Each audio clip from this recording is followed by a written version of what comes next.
Seguinte, todo mundo tem um tio, aquele tio que fica enchendo a paciência o tempo todo falando que imóvel é o melhor tipo de investimento do mundo, que a gente tem que comprar imóvel, tem que comprar terra, porque se não comprar imóvel ninguém fica rico. Todo mundo tem. Tem alguém assim na sua família, pode não ser seu tio, mas alguém tem, alguém pensa assim. Acontece que esse tio tá errado na grande maioria das situações e eu vou te provar nesse vídeo. Aliás, saindo daqui você vai ter uma ótima resposta para quando ele vier te incomodar. Sim, os imóveis se valorizam com o tempo e quando estão alugados eles te dão uma graninha todos os meses, te dão uma renda extra, é maneiro. Mas existe uma opção mais barata, mais simples e mais rentável que os imóveis. E que inclusive parece pra caramba com eles. Então chega de enrolação e vamos pro vídeo. Meu nome é Luan Andrade e seja muito bem-vindo a mais um Desconfinanças.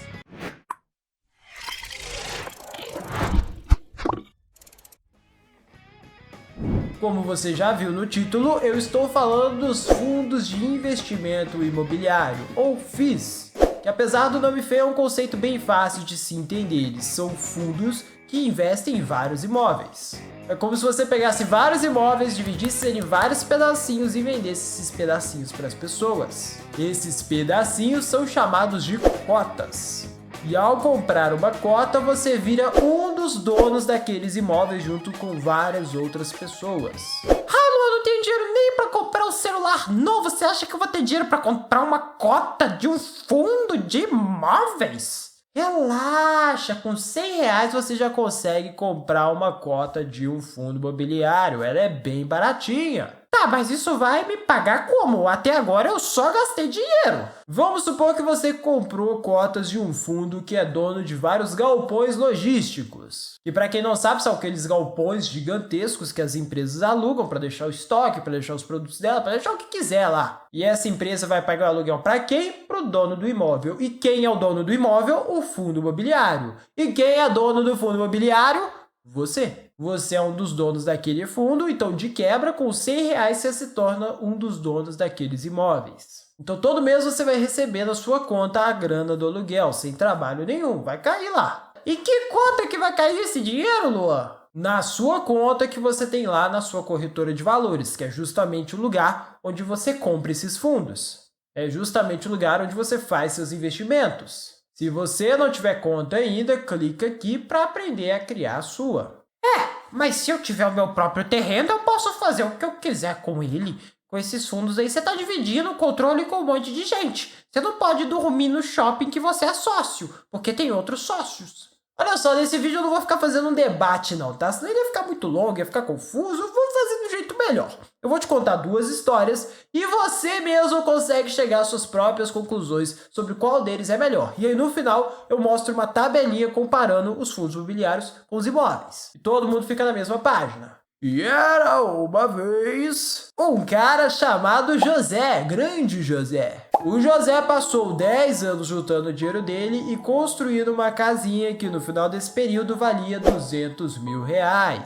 Depois de finalizar a construção da casa, o José foi procurar inquilinos para morar lá dentro, né? 3 meses depois, após muita burocracia, ele conseguiu alugar a casa por R$800. Ai, Luan, de onde você tirou esse número, R$800 de aluguel? O preço do aluguel de um imóvel geralmente fica entre 0,3% e 0,5% do valor total dele, do valor de mercado dele. Ou seja, uma casa que vale R$1 milhão, teoricamente cobraria algo entre R$3 e R$5 mil.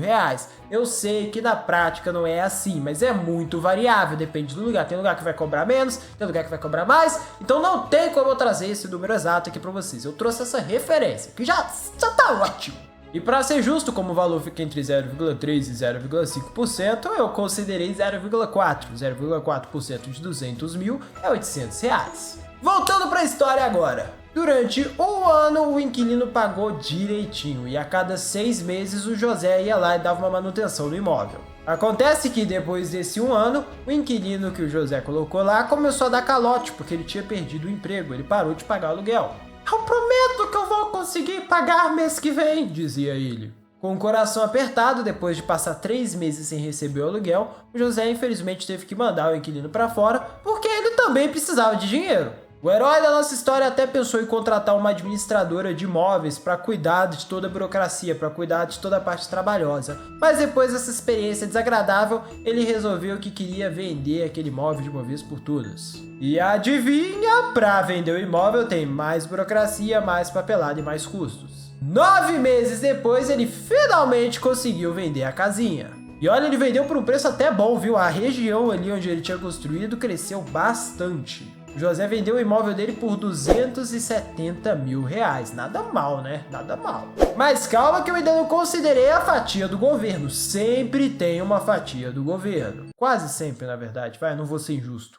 15% do lucro que o brasileiro tem na venda de um imóvel é comido pelo imposto de renda. Ou seja, nesse caso, R$ 10.500. Nada mal, né? Ele ganhou um aluguel por um tempo, ganhou uma grana boa na hora que vendeu, gastou pouco ali com as reformas, pô, bom investimento. Mas tem uma coisa que não tá entrando nessa conta. Mesmo enquanto a casa ainda estava sendo construída, o José precisava pagar o IPTU do lote. Isso sem falar nas contas de água, de luz e outras cobranças que apareceram no caminho. E o governo também cobra imposto do aluguel, viu? Ele não cobrou nesse caso porque tem uma faixa de isenção. Se você ganha menos de R$ 1.900 com aluguéis, tá tranquilo, ele não vai te cobrar imposto. Se você ganha mais do que isso, o governo vai pegar uma parte do seu aluguel também. Agora guarda o José na sua memória e vamos para a próxima história. E era uma vez uma mulher chamada Jéssica, grande Jéssica. Jéssica não precisou esperar 10 anos para fazer o seu dinheiro trabalhar. Desde cedo ela já começou a comprar os seus fundos imobiliários. Fundos esses que não tiveram burocracia, foi literalmente só apertar um botão e comprar. No outro mês ela já estava recebendo o seu aluguel. Ela começou comprando as cotas de um fundo que era dono de 13 shoppings. Depois passou a investir também em um fundo que era dono de 17 galpões logísticos. E por fim ela passou a investir em um fundo de fundos. E como o próprio nome sugere, é um fundo imobiliário que investe em vários outros fundos imobiliários. Você compra um fundo que compra um monte. Ela fez isso tudo para garantir que a grana dela estava segura. Ela fez isso tudo para reduzir o risco. Isso tudo no conforto da casa dela, sem se preocupar com nada, já que é outra pessoa que faz a gestão do fundo. Claro que ela paga uma taxinha para esse gestor cuidar da grana dela, cuidar dos imóveis. Geralmente é uma taxinha próxima de 1%. 1% sobre o valor que ela tem lá investido. E aí depois de diversificar, ela passou a receber mais ou menos 0,5% do valor que ela tinha investido todos os meses. Ou seja, ela passou a receber 0,5% do valor que investiu de aluguel, que no caso dos fundos imobiliários nós chamamos de dividendos. E sinceramente, ela ficou muito feliz. Porque todo mês, durante toda a sua vida, ela pode comprar mais cotas, não tem um limite. Enquanto isso, no caso do imóvel, o José não passaria a receber mais se ele comprasse alguns tijolos para colocar no banheiro. Não é simples assim. E claro que a Jéssica não quer vender as cotas dela, né? Tá lá dando dinheiro para ela, tranquilo. Mas, se ela quisesse, também não teria nenhum problema. Porque do mesmo jeito que os imóveis, os fundos imobiliários também se valorizam com o tempo. E ela não ia precisar esperar um tempão e nem assinar nenhum papel para vender eles. Ela só precisa ir lá na corretora, apertar um botão e vender o FII dela, vender o fundo imobiliário dela. Vender o FII, parece que eu tô falando de filho, né? Vai lá e vender o FII dela. Não, eu tô falando de fundo imobiliário. 2 dias úteis depois, a grana já ia estar lá esperando ela. O único problema é que na hora da venda, o imposto de renda dos fundos imobiliários é maior do que o do aluguel. Ao vender um fundo imobiliário, você paga 20% de imposto de renda sobre o lucro, enquanto ao vender o imóvel, como eu te disse, você paga 15%. Mas, para compensar, todos os dividendos pagos por um fundo imobiliário são isentos de imposto de renda. Não importa, você pode ganhar 20 mil reais todos os meses, eles são isentos de imposto, o governo não encosta. Enquanto no aluguel, você paga imposto se passar da faixa de isenção. Então vamos para a tabela para ver quem é melhor.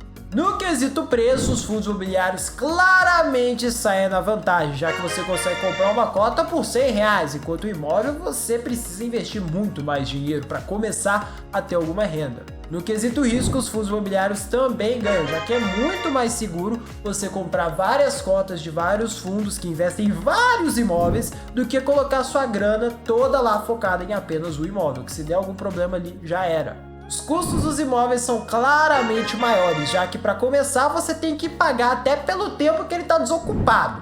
De tempos em tempos você tem que fazer uma manutenção ali, enquanto nos fundos imobiliários você só paga a sua taxinha de administração e acabou.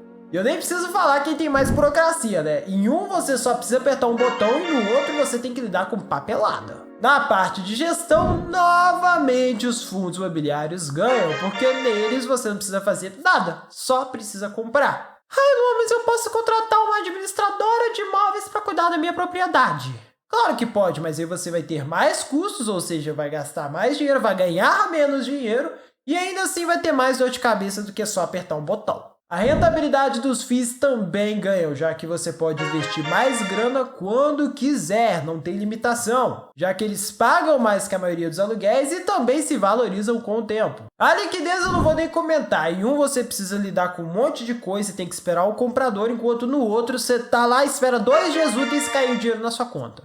E por fim, os fundos imobiliários também ganham no imposto de renda. Que apesar deles cobrarem um imposto maior na hora da venda, eles não cobram nada de imposto na grana que você recebe todos os meses. E nesse caso, o que mais importa para o longo prazo é justamente o quanto eles te pagam todos os meses, não o valor da venda no final. Até porque se você escolher os fundos certinhos, você não vai precisar vender eles. Vai ficar com eles para a vida toda. E como você pode ver, mesmo depois de contar a história, mesmo depois de debater, mesmo depois de fazer uma tabela, os fundos imobiliários ganham de lavada. Mas, para ganhar o selo anti-mané, você precisa saber que os fundos imobiliários são melhores na maioria das situações, mas não em todas. Se você realmente entende de imóveis, se você é um especialista na área, se você tem capital, se você tem dinheiro para investir, talvez você consiga ir bem melhor do que os fundos imobiliários. Até porque eu dei o exemplo do José que construiu a casinha dele, mas você pode comprar um imóvel pronto já.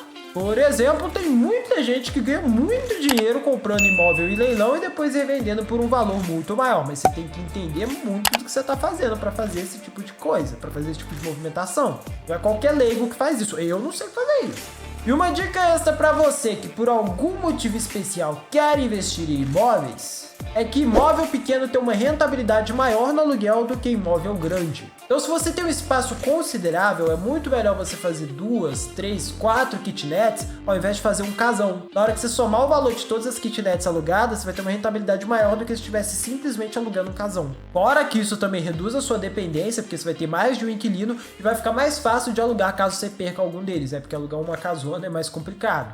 Muito obrigado pela sua atenção e te vejo no próximo vídeo.